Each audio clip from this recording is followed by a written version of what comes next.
तो दोस्तों चलिए लेकर के आ गए हैं आपके लिए एएलपी और टेक्नीशियन के लिए एक्सपेक्टेड सेट। जी हाँ दोस्तों, इस एक्सपेक्टेड सेट में दोस्त ऐसे ऐसे क्वेश्चन डाले गए हैं जिसकी संभावना है कि एएलपी के जो एग्जाम हो रही है उसमें आने की संभावना है, या टेक्नीशियन ग्रेड 3 की जो एग्जाम होगी उसमें आने की संभावना है। देखिए अभी जो एएलपी का एग्जाम हो रहा है दोस्त, सारे क्वेश्चनों का क्या है कि एनालिसिस कराना बैन हो चुका है, क्योंकि गवर्नमेंट ने ऐसा नोटिस निकाल ही दिया है कि आप वहां पे एनालिसिस किसी भी क्वेश्चन का नहीं करवा सकते हैं। ठीक है, तो ये एक अच्छी पहल है। जैसे कि एसएससी का एग्जाम होता है तो दोस्त उसमें भी ये बैन हो रखा है कि आप किसी भी क्वेश्चन का एनालिसिस नहीं करवा सकते। ये अच्छी चीजें है, इसलिए अच्छी चीजें है कि मान लीजिए कि जिसने फर्स्ट एग्जाम अटेम्प्ट किया उसके बाद उससे तो पता नहीं हुआ कि जो है क्या क्या क्वेश्चन आए नहीं आए, लेकिन उसके बाद जो लोग जा रहे हैं उसे तो पता चला है ना कि किस तरह के किस लेवल के क्वेश्चन आ रहे हैं। तो ये एक अच्छी पहल है कि चलिए ठीक है, सबको पता ना चले कि क्या क्वेश्चन आ रहा है क्या नहीं आ रहा है, इसलिए बैन हो रहा है। हम भी दोस्त वीडियो बनाए थे, लेकिन हम अपलोड कर ही वाले थे कि ये नोटिस आ गई थी कि ये एनालिसिस कराना नहीं है, तो हमने जो है बिल्कुल नहीं करवाया, वहीं पे ड्रॉप कर दिया इस चीज को। तो चलिए इसलिए हम क्या किए हैं कि आपके सामने एक्सपेक्टेड सेट लेकर के आए हैं। इसमें ऐसे क्वेश्चन डाले गए हैं जो आपके चल रहे एएलपी का जो एग्जाम है उसमें आने की संभावना बहुत ज्यादा है। तो दोस्त बिल्कुल मिस मत कीजिएगा, शुरू से अंत तक के वीडियो देखिएगा। जिनका एएलपी का एग्जाम हो रहा है उसके लिए तो खास ही है, और जो टेक्नीशियन ग्रेड 3 की एग्जाम होने वाली है उसके लिए भी खास है। ठीक है, तो ज्यादा देरी नहीं करते हैं, एक एक क्वेश्चन क्या करते हैं कि देखना शुरू करते हैं। एक्सपेक्टेड सेट का क्वेश्चन नंबर 1 जो साइंस से है, ठीक है, देखिएगा, देख लीजिए। ये क्वेश्चन नंबर फर्स्ट है दोस्त, इसमें क्या कहा जा रहा है ये देख लीजिए। ये चीज कह रहा है कि निम्नलिखित में से कौन सा जो है रेडियो फ्रीक्वेंसी दुनिया भर के हवाई नौवहन प्रणाली में जो है क्या किया जाता है, उपयोग किया जाता है। तो जितने भी पूरे वर्ल्ड की बातें किया जा रहा है कि पूरे वर्ल्ड में जो नौवहन होता है उस सिस्टम में कहता है कि रेडियो फ्रीक्वेंसी की जो होती है वो किस तरह की रेडियो फ्रीक्वेंसी का यूज किया जाता है। तो आपको हम बता देते हैं कि करेक्ट आंसर क्या होगा। दोस्त जान लीजिए ये चीजें कि ये सेकेंड नंबर आपका आंसर करेक्ट होगा। क्या दोस्त, बहुत उच्च आवृत्ति मतलब कि वेरी हाई फ्रीक्वेंसी, जिसके VHF जो शॉर्ट फॉर्म में बोलते हैं, तो शॉर्ट फॉर्म भी आपको दे सकता है VHF, वेरी हाई फ्रीक्वेंसी होता है। ठीक है, अब समझिए इसका यूज जो है जितने भी वर्ल्ड में दुनिया भर में 9 जो है वाहन प्रणाली सिस्टम जो होता है उसमें यूज क्यों किया जाता है। ध्यान लीजिए कि इसकी फ्रीक्वेंसी जो होती है वो 108 से लेकर के 117 जो है हर्ट्ज तक की इसकी फ्रीक्वेंसी होती है, जिससे क्या होता है कि किसी भी जो नौवाहन होती है उसकी लोकेशन लगाने में जो है आसान होता है, उसकी स्थिति पता करने के लिए जो है इस्तेमाल किया जाता है। ठीक है, जितने भी दुनिया भर में नौवाहन होता है उसके लिए इस्तेमाल किया जाता है, वेरी हाई फ्रीक्वेंसी, इंपॉर्टेंट है। चलिए सेकेंड देखिएगा क्वेश्चन, देख लीजिए दोस्त। सेकेंड नंबर क्वेश्चन आपको यह कहा जा रहा है कि फारेनहाइट पैमाने के अनुसार, ठीक है, फारेनहाइट पैमाने के अनुसार जल का कहता है कि हिमालय के बिंदु क्या होता है, मतलब फ्रीजिंग पॉइंट का होता है। फारेनहाइट में बताना है, डिग्री सेल्सियस में आपको पता ही है कि कितने डिग्री सेल्सियस पे पानी जमता है, 0 डिग्री सेल्सियस पे जमता है। लेकिन अगर फारेनहाइट की बात कर लेते हैं, 0 डिग्री सेल्सियस बराबर कितना फारेनहाइट होता है, आसानी से पता लगा सकते हैं कितना, 32 डिग्री फारेनहाइट होता है। तो 32 डिग्री पे क्या होगा कि वो फ्रीज होगा। ठीक है, तो इंपॉर्टेंट है, ध्यान में रखिएगा। ये सेकेंड नंबर आपका आंसर क्या होगा कि बिल्कुल करेक्ट होगा। ठीक है, 32 डिग्री फारेनहाइट इंपॉर्टेंट है। देखिए जितने भी एग्जाम में क्वेश्चन पूछे गए थे वो काफी इजी थे, हम आपको बता नहीं सकते हैं क्योंकि गवर्नमेंट ने ये चीजें नोटिस निकाल रखी है, नहीं तो आपको एक एक करके हम दोस्त एनालाइज करते। तीनों शिफ्ट का हम रखे हुए थे सवाल अपने पास में, तीनों शिफ्ट का हम एनालाइज करवा देते रहे, अच्छे तरीके से करवाते रहे। लेकिन क्या करें, चलो नोटिस निकाल दिया है गवर्नमेंट ने तो उसे तो पालन मेरा करना धर्म भी बनता है, कर्तव्य बनता है, और न हो वही सही है, क्योंकि लोग इससे भी किसी का मनोबल घटता है, किसी का मनोबल बढ़ता है। ऐसे न हो तो ऐसे क्या होता है कि चलो ठीक है, नहीं पता चला चलो ठीक है, जब रिजल्ट आएगी जो इंस्टीट्यूट जितना पढ़ाएगा, जो जिस लेवल का मेहनत करवाएगा उसी लेवल का बच्चे का क्या होगा कि रिजल्ट आएगा। ठीक है, तो ये भी सही है। चलिए अगला क्वेश्चन दिखाते हैं, एक्सपेक्टेड सेट का जो है तीसरा नंबर क्वेश्चन देखिएगा, देख लीजिए। तीसरा नंबर ये क्वेश्चन कहता है कि मैग्मा जो निकलता है वो ठंडा होने के बाद जो जम जाता है तो वो किस प्रकार का रॉक बनता है, किस प्रकार की चट्टाने बनता है, ये क्वेश्चन इसमें कहा जाए। तो मैग्मा जानते होइएगा, जो लावा होता है वो निकलता है, लावा निकलने के बाद जो पिघला हुआ रूप में रहता है, उसके बाद जमने के बाद जो कहता है वो किस तरह की चट्टाने का रूप ले लेता है, ये हमें जानना है, इंपॉर्टेंट है। देखिए आपको हम बताते हैं कि लावा जब निकलता है, जो मैग्मा होता है वो निकलता है, वो जमने के बाद जो होता है वो आग्नेय चट्टान का निर्माण करता है। किसका? आग्नेय चट्टान का। ध्यान रखिएगा, ये सेकेंड नंबर आपका आंसर क्या होगा कि करेक्ट होगा, आग्नेय, मतलब इग्नेयस जो है रॉक का निर्माण करता है, इंपॉर्टेंट है। चलिए अगला क्वेश्चन दिखाते हैं, देखिएगा, देख लीजिए। अगला नंबर क्वेश्चन ये कहता है कि किस प्रकार के रेडिएशन में कहता है कि सबसे ज्यादा एनर्जी और सबसे कम जो है वेवलेंथ पाया जाता है। इंपॉर्टेंट है दोस्त, ध्यान रखिएगा। बहुत लोग इसमें कंफ्यूज हो जाते हैं। देखिए काफी एक्सपेक्टेड क्वेश्चन है और इसे जो है दोस्त शुरू से अंत तक पढ़ लीजिएगा। इसका पीडीएफ आपको हम टेलीग्राम पे भेज देंगे, तो टेलीग्राम का लिंक जो है आपका डिस्क्रिप्शन बॉक्स में दिया हुआ है, वहां से ले लीजिएगा। ठीक है, देखिए आपको हम बताते हैं कि सबसे जो है देखिए किसका जो है ज्यादा एनर्जी होता है, सबसे कम वेवलेंथ तरंगधर्ज। देखिए जिसका तरंगधर्ज जो होता है जितना कम होता है उसका एनर्जी उतना ज्यादा होता है, ये याद रखिएगा।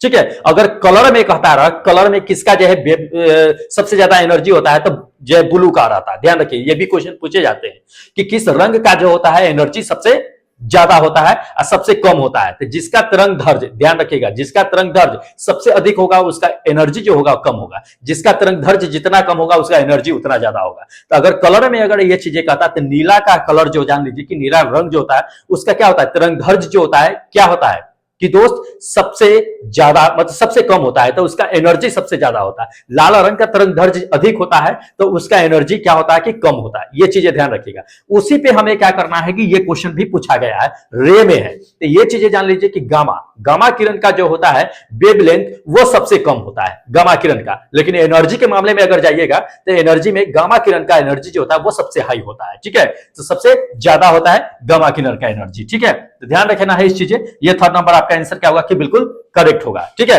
तो ये चीजें एक चीज जान लीजिए कि कभी कभी शक्तिशाली भी पूछ देता है कि इसमें से आपको दे देगा कि सबसे शक्तिशाली जो है किरण कौन सा होता है, तो ये चीजें जान लीजिए कि बीटा किरण जानते हो, ये बीटा किरण क्या होता है कि सबसे शक्तिशाली विकिरण होता है। इसको ध्यान में रखिएगा, इंपॉर्टेंट है। चलिए अगला क्वेश्चन आपको दिखाते हैं, देखिएगा, देख लीजिए अगला नंबर क्वेश्चन दोस्त। ये कहा जा रहा है कि दुनिया की सबसे पहली कहती है कि पहली जो है एंटीबायोटिक की खोज करने वाले वैज्ञानिक का नाम क्या है। तो सबसे पहले एंटीबायोटिक का खोज किसने किया था ये हमें बताना है, इंपॉर्टेंट है, ध्यान रखिएगा। इन चारों में से ऑप्शन में से बताइए कि सबसे पहले जो है एंटीबायोटिक का खोज किसने किया था। तो एंटीबायोटिक का खोज जो किए थे, कौन किए थे, अलेक्जेंडर फ्लेमिंग साहब ने किए थे। ठीक है, ये सेकंड नंबर आपका आंसर क्या होगा कि बिल्कुल करेक्ट होगा, अलेक्जेंडर फ्लेमिंग साहब। अब किस एंटीबायोटिक का खोज किया था उन्होंने, तो ये चीजें जान लीजिए कि पेनिसिलिन का उन्होंने सबसे पहले एंटीबायोटिक का खोज किया था। कब किया था ये भी जान लीजिए, 1928 ईस्वी में अलेक्जेंडर फ्लेमिंग साहब ने पेनिसिलिन का खोज किया था। इंपॉर्टेंट है, पूछे जा सकते हैं। देखिएगा अगला देख लीजिए दोस्त। अगला नंबर ये क्वेश्चन कहता है कि निम्नलिखित में से कौन सा जो है एलईडी सेमीकंडक्टर प्रौद्योगिकी में जो है प्रयुक्त जो है धातु में से एक है। ठीक है, मतलब एलईडी में जो है सबसे ज्यादा यूज किए जाते हैं सेमीकंडक्टर, ये हमें बताना है। ठीक है, तो इन सभी में से देख लीजिए और बता दीजिए कि सबसे ज्यादा जो है एलईडी में किस तरह के सेमीकंडक्टर का यूज किया जाता है।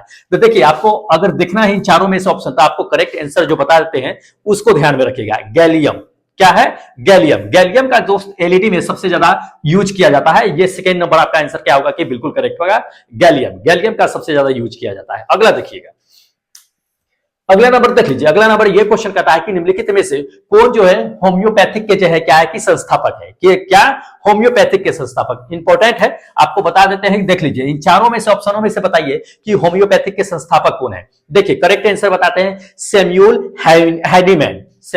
हैनीमैन। ये सेकेंड नंबर आपका आंसर क्या होगा कि बिल्कुल करेक्ट होगा। यही क्या था कि होम्योपैथिक के संस्थापक माने जाते हैं दोस्त, पूछे जाते हैं क्वेश्चन।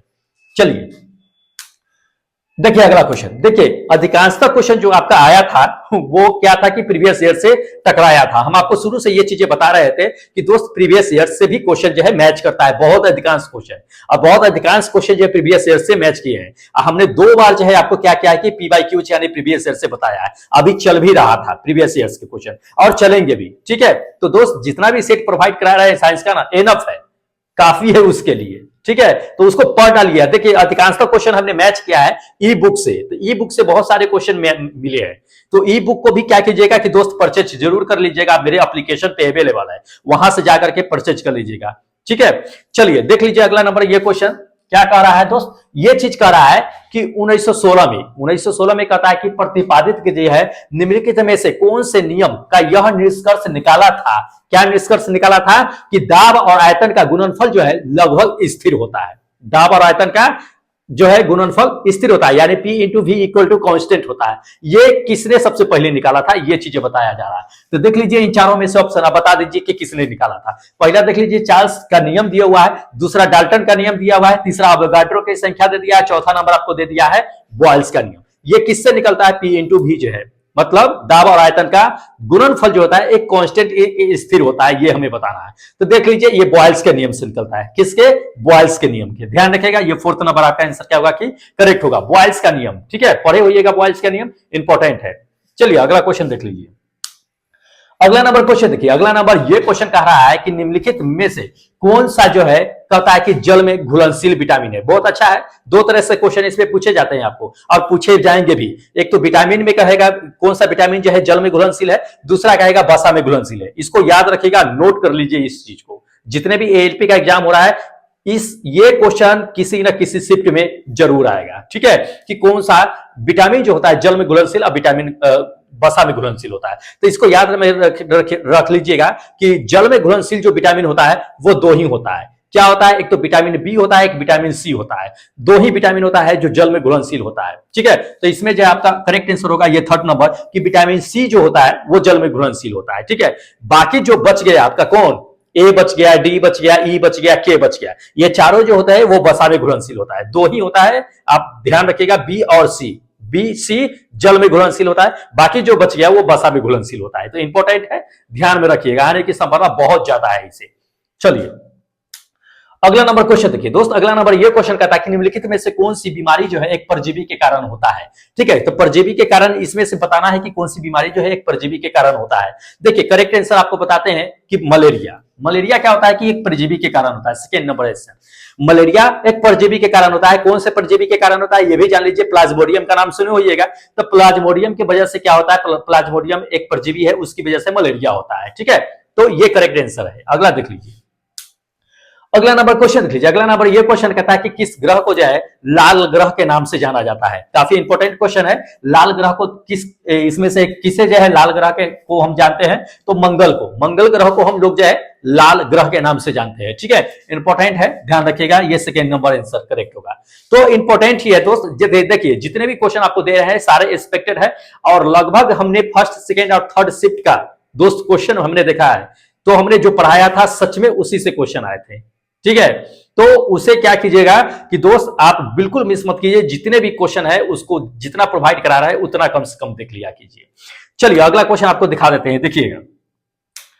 हाँ, अगला क्वेश्चन देखिए, क्या कह रहा है कि चींटी के डंक में कौन सा अम्ल पाया जाता है। काफी इजी ही क्वेश्चन आपको एलपी में पूछे जा रहे हैं और ये भी क्वेश्चन आने की संभावना है कि चींटी के डंक में जो है कौन सा अम्ल पाया जाता है। कौन सा अम्ल पाया जाता है? फॉर्मिक एसिड होता है। तो इसमें से देख लीजिए, फॉर्मिक एसिड नहीं है, फॉर्मिक एसिड का दूसरा नाम जो जान लीजिए कि मेथनोइक अम्ल होता है। क्या होता है? मेथनोइक अम्ल। ये थर्ड नंबर आपका आंसर क्या होगा कि बिल्कुल करेक्ट होगा, मेथनोइक अम्ल। मेथनोइक अम्ल का सूत्र क्या होता है? HCOOH होता है। इसको याद रखिएगा, इंपॉर्टेंट है। चलिए अगला क्वेश्चन दिखाते हैं आपको। हाँ, अगला नंबर देख लीजिए। अगला नंबर कहता है कि वह कौन सा जानवर है जो अपनी आंखों के रूप में क्या करता है ना कि ध्वनि का उपयोग करता है। जो ध्वनि का उपयोग करता है अपनी आंखों से करता है, इसमें से कौन सा है ये हमें बताना है। देखिए आपको हम करेक्ट आंसर बता देते हैं कि क्या है, चमगादड़ है। करेक्ट आंसर ये चमगादड़ होगा। चमगादड़ क्या करता है कि उड़ता रहता है, तो अपने रास्ते में आने वाली जो वस्तु होती है तो ये जो यूज करता है, ये क्या करता है? प्राश्रव्य ध्वनि का यूज करता है। प्राश्रव्य ध्वनि किसको कहते हैं? जो 20,000 हर्ट्ज से ज्यादा की रेंज में ध्वनि होती है उसे हम लोग प्राश्रव्य ध्वनि कहते हैं। जिसे मनुष्य नहीं सुन पाते हैं उसे जीव जंतु ही ये चमगादड़ सुन पाते हैं। ठीक है, तो उसी का यूज है अपने आंखों से करते हैं। एक रे निकाल करके करते हैं, उसके रास्ते में जो आता है वो रे कट जाता है, जिसकी वजह से ये पता लगाता है कि हमारे रास्ते में कोई बाधक है, फिर वहां से वो कट मार करके निकल लेता है। ठीक है, अपना बचाव करके निकल लेता है। तो चमगादड़ करता है, इंपॉर्टेंट है, ध्यान में रखना है। ठीक है, चलिए अगला क्वेश्चन आपको दिखाते हैं, देखिएगा। देख लीजिए अगला नंबर क्वेश्चन दोस्त ये कह रहा है कि ब्रिटेन में कहता है कि मानव क्लोनिंग है वो कहता है कि किस उद्देश्य से वहां पे अनुमति दी गई है। ठीक है, ब्रिटेन में मानव क्लोनिंग का जो है अनुमति मिल चुका है, लेकिन आपको हम बता देते हैं कि इंडिया हो गया चाहे बहुत सारे कंट्री हो गया जहां पे मानव क्लोनिंग का जो है अनुमति नहीं मिला है। इससे क्या है, इसलिए नहीं मिला है कि ऐसा गवर्नमेंट का मानना है कि अगर मानव क्लोनिंग अगर दे दिया जाए तो क्लोनिंग से क्या हो सकता है कि जो है यहाँ पे मानव जाति की बहुत जो है दुरुपयोग किया जा सकता है, इसलिए इसका बैन किया गया है। देखिए मानव क्लोनिंग आपको बताते हैं होता क्या है। तो क्लोनिंग आपको पढ़े होइएगा या हम आपको बताए भी होंगे कि मानव क्लोनिंग होता है क्या है कि आपके जीन से, आपका जीन लेकर के, चाहे आपके नाखून लेकर के या बाल लेकर के, आपके जीन्स को लेकर के क्या किया जाता है, हूबहू आपके जैसा टू कॉपी जो है लैब में आपके जैसा मानव तैयार कर दिया जाएगा। जो आपका मानव जो होगा वो आपसे कहीं भी ज्यादा क्या होगा कि पावरफुल होगा आदमी। ठीक है, और आपसे बुद्धि में भी कहीं कहीं ज्यादा तेज होगा। तो वो उसे जो है हम लोग क्या कहते हैं कि मानव क्लोनिंग करते हैं। सबसे पहले भेड़ का क्लोनिंग किया गया था, ध्यान रखिएगा ये चीजें। तो ये चीज है, इसलिए जो है इंडिया में चाहे अदर कंट्री में बहुत सारे ऐसे कंट्री है जहां पे ये मानव क्लोनिंग का बैन किया जा चुका है, लेकिन ब्रिटेन में दे दिया गया है। तो वो किस वजह से दिया गया है? रिसर्च के लिए दिया गया है। किसके लिए? रिसर्च के लिए। ध्यान रखिएगा, चिकित्सा जो है एक तरह से कहिए कि संविधान के लिए दिया गया है। तो ये चीजें हैं। ये आपका क्या है कि थर्ड नंबर आंसर क्या होगा? बिल्कुल करेक्ट आंसर है। ठीक है, चलिए अगला क्वेश्चन आप देखते चलिएगा, इंपॉर्टेंट है। देख लीजिए अगला नंबर क्वेश्चन ये कह रहा है आपको कि रक्त जमाव के लिए कहता है कि कौन सा विटामिन जो है उपयुक्त होता है। ठीक है, तो देखिए रक्त ब्लड जो क्लोटिंग होता है वो किस विटामिन की वजह से होता है, हम लोग अच्छी तरह से जानते हैं, पढ़े हुए भी है। तो दोस्त इसी तरह का क्वेश्चन जो एएलपी में अभी आ रहा है, काफी इंपॉर्टेंट है। देखिए तो इसमें आपको बताते हैं कि विटामिन के जो होता है वो ब्लड क्लोटिंग के लिए इंपॉर्टेंट होता है। ठीक है, ब्लड जमाव के लिए, खून के थक्का बनने के लिए विटामिन के जो है जिम्मेदार होता है। इसको ध्यान में रखिएगा। ये आपका क्या होगा कि थर्ड नंबर आंसर क्या है कि बिल्कुल करेक्ट आंसर है। ठीक है, चलिए अगला क्वेश्चन आप देख लीजिएगा। हाँ देख लीजिए अगला नंबर ये क्वेश्चन कहा जा रहा है कि अम्लराज मतलब इक्वारेजिया जो होता है, सो अम्लराज जिसको हम लोग बोलते हैं, उसका सांद्रव्य क्या होता है कि HCl और जो है HNO3 मतलब अमोनियम नाइट्रेट होता है। उसका रेशियो कभी कभी पूछ देता है, तो ये रेशियो काफी इंपॉर्टेंट है। ध्यान रखिएगा, अमोनियम नाइट्रेट पहले भी दे सकता है, हाइड्रोक्लोरिक अम्ल बाद में भी दे सकता है। ये दोनों का रेशियो पूछा जाता है, तो दोनों का रेशियो क्या होता है ये जान लीजिए। दोनों का रेशियो जो होता है हाइड्रोक्लोरिक अम्ल और अमोनियम नाइट्रेट का जो रेशियो होता है वो 3:1 में होता है, या पलट देगा तो 1:3 में आ जाएगा। ध्यान रखिएगा ये चीजें। हाइड्रोक्लोरिक अम्ल अगर बाद में चल गया तो 1 बाद में आ जाएगा, और हाइड्रोक्लोरिक नाइट्रेट जो है अमोनियम नाइट्रेट पहले आएगा तो वो जो है 1 पहले आ जाएगा। इसको ध्यान में रखिएगा। ये दोनों का ऐसे जान लीजिए कि हाइड्रोक्लोरिक अम्ल जो है और ये नाइट्रिक अम्ल का जो है रेशियो 3:1 में होता है। ठीक है, ये सेकेंड नंबर आपका आंसर क्या होगा कि बिल्कुल करेक्ट होगा। चलिए अगला क्वेश्चन आप देखिए, लीजिएगा, इंपॉर्टेंट है, दिखाते हैं आपको। देख लीजिए दोस्त अगला नंबर ये क्वेश्चन कहता है कि पेट्रोल की गुणवत्ता प्रदर्शित करने के लिए किसका इसमें इस्तेमाल करते हैं। पेट्रोल की आपका गुणवत्ता प्राप्त करना है तो पेट्रोल की गुणवत्ता जान लीजिए कि ऑक्टेन में मापी जाती है। किसमें? ऑक्टेन में मापी जाती है। ये फर्स्ट नंबर आपका आंसर क्या होगा कि बिल्कुल करेक्ट होगा, ऑक्टेन में। देखिए 90 से लेकर के जान लीजिए कि 100 के बीच अगर ऑक्टेन रहता है पेट्रोल की तो अच्छा माना जाता है। लेकिन उसमें क्या किया जाता है ना कि सीसा जैसे पदार्थ मिलाकर के क्या होता है कि ऑक्टेन की संख्या और ज्यादा बढ़ा दी जाती है। ठीक है, तो उसकी ऑक्टेन जो है संख्या कितना तक के जो है सबसे बेस्ट माना जाता है, तो 100 से लेकर के 110 तक की अगर ऑक्टेन की संख्या आती है तो सबसे बेस्ट माना जाता है पेट्रोल की। अब बहुत अच्छी खासी जो है गुणवत्ता वाली पेट्रोल मानी जाती है उसको, तो इंपॉर्टेंट है, ध्यान में रखना है ये चीजें। ठीक है, चलिए अगला देखिए अगला नंबर क्वेश्चन ये पूछा जा रहा है कि एक प्रकाश वर्ष जो होता है उसका मात्रक कितना होता है। ठीक है, तो एक प्रकाश वर्ष बराबर कितना होता है ये जानना है। काफी इंपॉर्टेंट क्वेश्चन है, इस सारे ऑप्शनों में से देख लीजिए पूछे जा सकते हैं ये क्वेश्चन। तो एक जो है प्रकाश वर्ष जो होता है वो 9.46 इंटू 10 टू द पावर जान लीजिए 15 मीटर के आसपास में होता है। ठीक है, तो ये थर्ड नंबर आपका आंसर करेक्ट होगा कि 9.46 into 10 to the power 15 metre. अगर मीटर को हटा दीजिएगा, अगर इसको किलोमीटर में कन्वर्ट कर दीजिएगा तो पावर 15 की जगह पर कितना हो जाएगा? 12 हो जाएगा। ठीक है, तो इसको ध्यान में रखिएगा, इंपॉर्टेंट है। और कभी कभी ये चीजें पूछ देता है कि प्रकाश वर्ष किसका मात्रक है, तो दूरी का मात्रक है, ध्यान रखिएगा ये चीजें। या सबसे बड़ी जो है दूरी का इकाई क्या होता है, तो पारसेक होता है। एक पारसेक बराबर कितना प्रकाश वर्ष होता है? 3.26 जो है प्रकाश वर्ष के बराबर होता है। तो ये इंपॉर्टेंट है, ध्यान में रखिएगा। चलिए अगला क्वेश्चन दिखाते हैं। देख लीजिए दोस्त अगला नंबर ये क्वेश्चन कहा जा रहा है कि पृथ्वी के गुरुत्वाकर्षण क्षेत्र में जो है कहता है कि अधिक सबसे जो है तीव्रता अधिकतम किसमें होती है।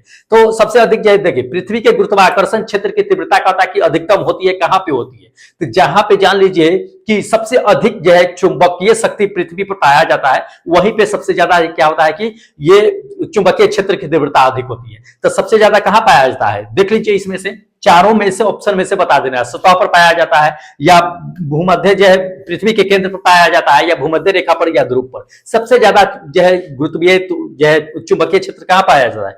सबसे ज्यादा चुंबकीय क्षेत्र जो पाया जाता है वो ध्रुव पर पाया जाता है। ठीक है, उससे हल्का कम पाया जाता है भूमध्य रेखा पर, पृथ्वी के केंद्र में 0 पाया जाता है। तो इसको ध्यान रखिएगा, इंपॉर्टेंट है। ये फर्स्ट नंबर आपका आंसर क्या होगा कि बिल्कुल करेक्ट होगा। ध्रुव पर जो है चुंबकीय क्षेत्र तीव्रता सबसे अधिक होती है। चलिए अगला क्वेश्चन देखिएगा। देख लीजिए अगला नंबर क्वेश्चन दोस्त ये कह रहा है कि एक्सरे की तरंग दैर्घ्य जो है मापने के लिए कहता है कि इस्तेमाल किए जाने वाले उपकरण इसमें से कौन सा है? ठीक है, एक्सरे का जो है तरंग दैर्ध्य मापने वाले उपकरण का नाम बताना है। बहुत अच्छा क्वेश्चन है दोस्त, जान लीजिए।